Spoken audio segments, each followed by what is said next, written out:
Hi friends, it's Nancy. Welcome to the Traveler's Notebook project. This is part one. There's going to be probably about a week of videos. I'm just getting started, but the way I have it mapped out, it looks like a week. So let's talk about some rules or some options. In this project, there's going to be a lot of tabs, either a combination of lace, fabric, buttons, those kinds of things, maybe ribbon, maybe tassels, whatever you consider to be a textile tab.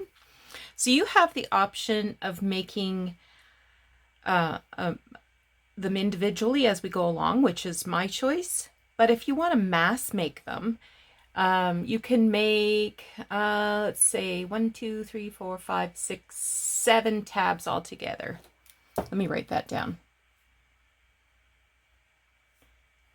I know Wendy's Journaling Adventures, she had a great video about how to make, to mass make lace collage type tabs. So I will try to link that in the description below. The dimensions of a TN, a traveler's notebook, is 8 1/4 inches tall by 4 3/8 inches wide. But if you want to alter that, if you want it a little bigger, if your journal cover is bigger, then you're going to have to adjust the pages as we go along, but you certainly have my permission. In my Traveler's Notebook junk journal, I'll be using thrifted supplies and genuine ephemera, but feel free to use copies of ephemera that you have, or there's lots and lots of free digitals available if you search for them. There's some Facebook groups that share digitals. Let me have a sip of tea. Some digital designers have freebies on their website. Mostly we're going to be focusing on things like postcards, letters, envelopes, those kinds of things. So feel free. The project that I'm making is inspired by Luna Razu. I believe she lives in Malaysia, and I really admire her style. She uses authentic ephemera in all of her projects and takes things to a whole nother level by including sari trims and sequins and jewelry. So there's lots of sparkle in hers. If you don't know her work, be sure to check out her YouTube channel. I will be machine sewing in this project. My plan is to choose one color thread and use it through the entire project to keep some consistency. But if you want to use different colors of thread, go for it. If you want to match it up to papers or fabrics, whatever, you have my permission. If you're not a machine sewist, you can add hand stitches or just really ensure that your project is adequately adhered. So sometimes, I'll go light on the glue because I know that I'm going to stitch a certain part and that will hold things in place. I will make paper suggestions for each page, but these are only suggestions and ultimately it's up to you what you want to go with. So altogether we have 14 pages plus the cover, and we're going to get started on the first page, but this will be the center page. So we're going to go center and work our way back down to the cover. So let's clear these silly notes. And I have not made a prototype, unless you count this mock-up as a prototype. I just took apart a TN that I had and, used other pages to mimic pockets and stuff like that. Okay, so and make sure you have your Post-it notes. So, well, you know what? It really doesn't matter unless this is going to help you stay organized. Post-it notes so that you can remember what page you're on, or you can use a little pencil and put the page number in the corner. And yeah, you'll be good. Okay. So the first page is going to be an Edith Holden page.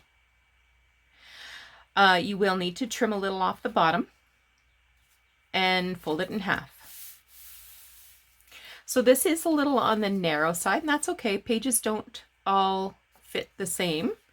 This is about 3.5 inches wide, and the TN itself is going to be another 7/8 of an inch or so wide. You can choose any page. I chose this one because it had some handwriting and pictures of flowers. Okay, so you can mark this by putting page 30 on the back. And on the front is page 27. So inside is page 28 and 29. We're not going to do very much exciting here. Let me just write this down. Center pages, I said 28 and 29, right? Okay. So all I'm going to do on this page is I'm going to put a little eyelet in the top and tie some string in there. So I have some grubby old string, and I think I'll use my smaller eyelets for this one. I am going to stick with, where I am using metals, I'm going to stick with gold.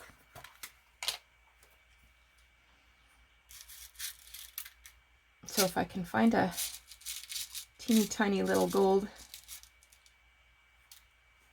we're going to be just great. Okay. So at this point, I'm going to grab just a scrap of paper. It can be anything. So I've got this sort of, I've got some text. Oh, I'm not going to cut into that for what I need.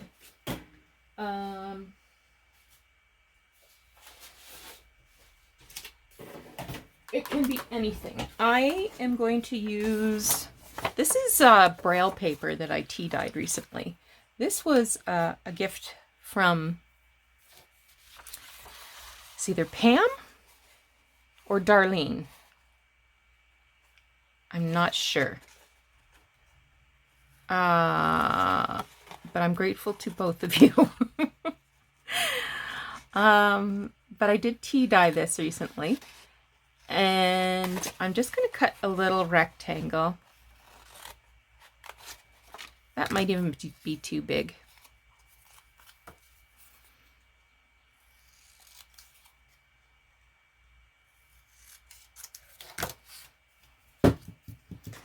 And I'm going to ink it up. Well, first I'll fold it in half.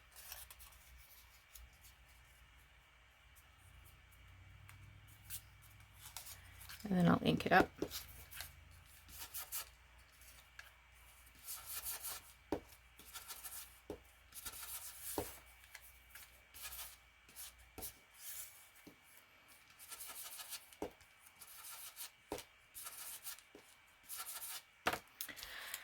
The page itself, if you want to ink the edge,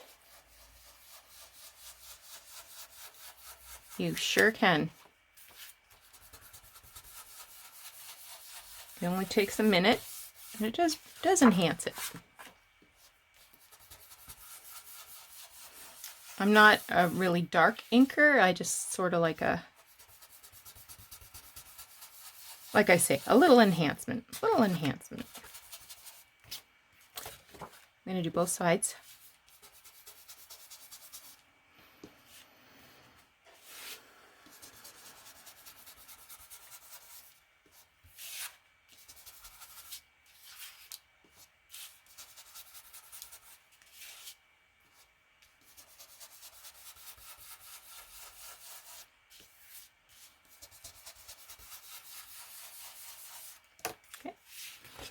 And then I'm going to use some glue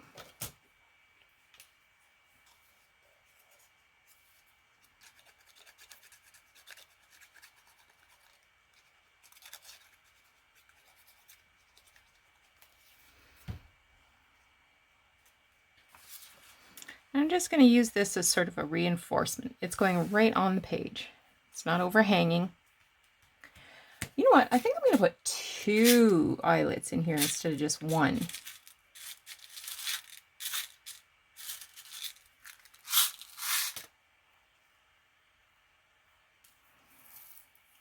These are 1/8 inch. And I will grab my crocodile.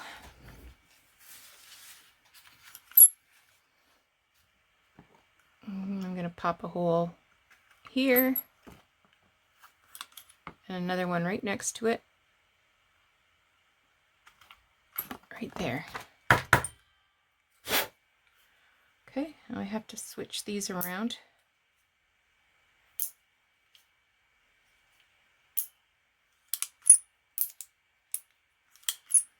Okay.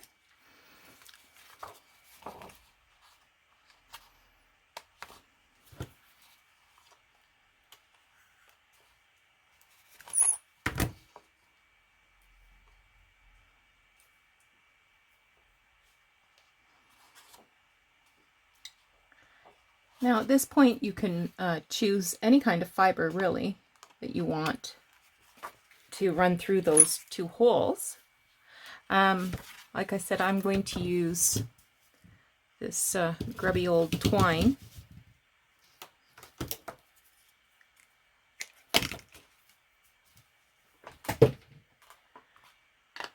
Move some tools.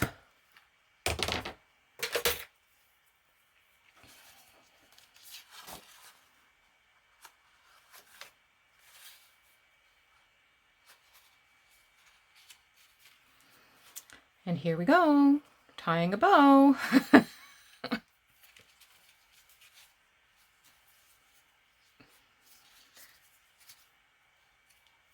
can hear a cardinal out there just going crazy. He's a happy guy.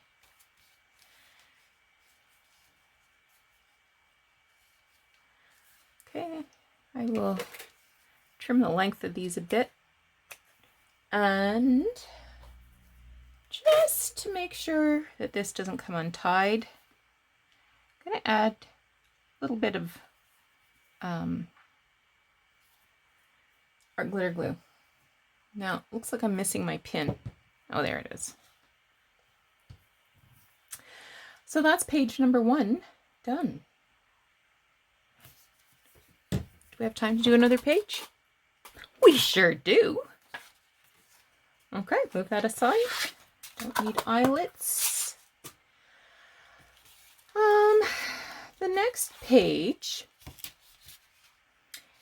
is going to be 25 and 26, and page 31 and 32.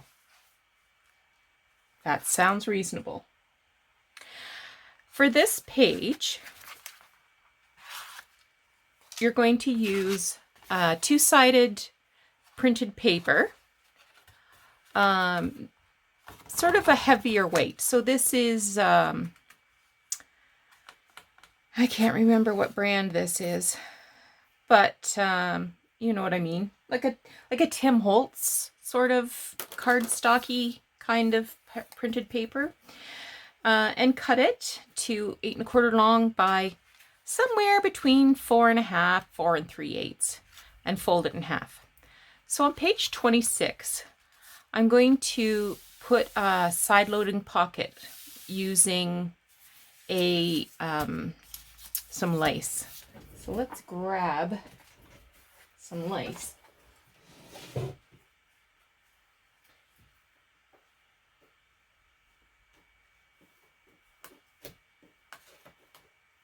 Hopefully I'll find something really groovy.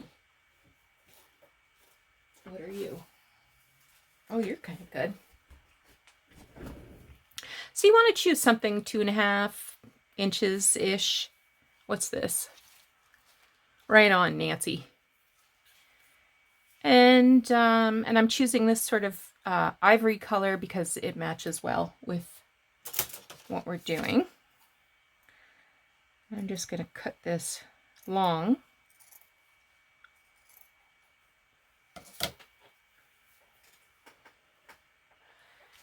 And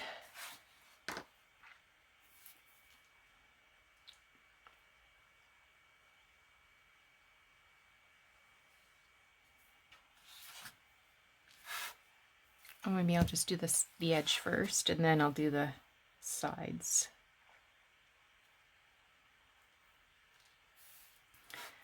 So this is a case where I will be doing some machine stitching. If you don't want a machine stitch, that's fine. I would recommend that you do something, whether you want to just do a running stitch by hand, because I don't think glue will cut it.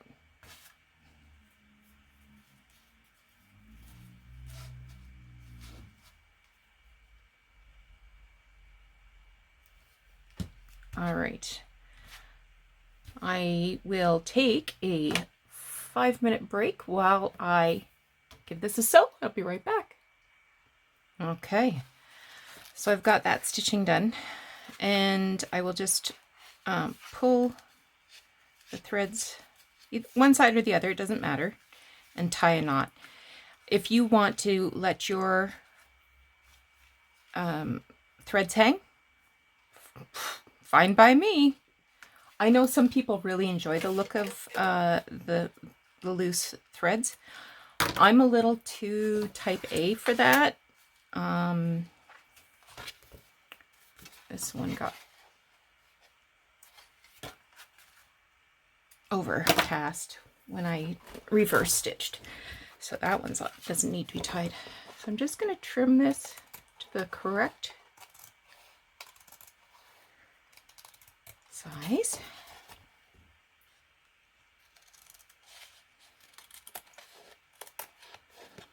See, we're breaking into this. Okay, so here's our textile side loading pocket, page 26. Page 31, we have some vintage ephemera. So I have a document here. This is from 1907. It's a letter from the Bank of Montreal. Actually, it's a double page. So that leaves all kinds of room for journaling. Again, if you want to print something off the internet, you may certainly do that. I am going to just wrap that around that page. And now I'm going to add this postcard. This is pretty much the same sort of era. It's not used. This is actually a picture of the Canadian National Exhibition in Toronto. I just really liked the subdued colors and the texture. It sort of has that, you know, fake painted texture. And I'm going to pin that on here. Let me grab some fancy schmancy pins. Now, at this point, you can choose to use ordinary types of pins. Not pins, but paper clips. I happen to have some vintage ones in here, so I'm going to use those. You should look for old boxes of these kinds of things. Often you'll see old vintage office supplies. We're just going to pin that right on there. So that's page 31.